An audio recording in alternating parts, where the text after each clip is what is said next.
Well, I was having these, what I call episodes, and my pressure would flare up, and I'd get nauseous, and I'd feel anxious, and I couldn't eat, and they would last for days, and they were really scary.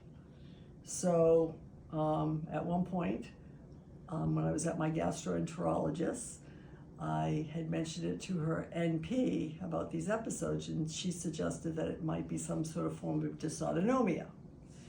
So when I Googled dysautonomia, I came up with Portland Chiropractic Neurology.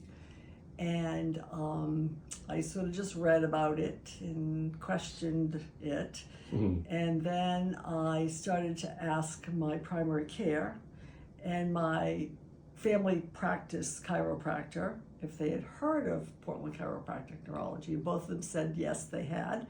And I said, well, what have you heard about them? And they said, I've heard only but good things about them. And I would trust the doctors there and trust, feel good about you going there. So I came, and I have had a lot of success.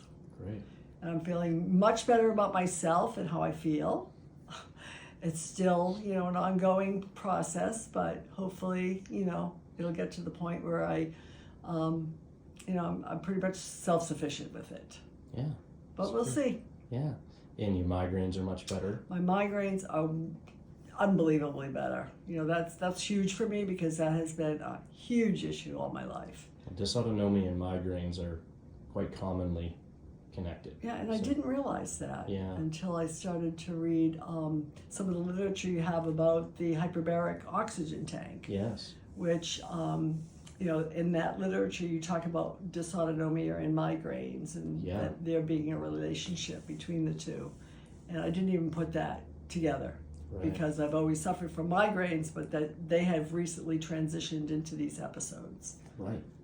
Yeah, and they do sometimes, right? As the brain, continues to, unfortunately.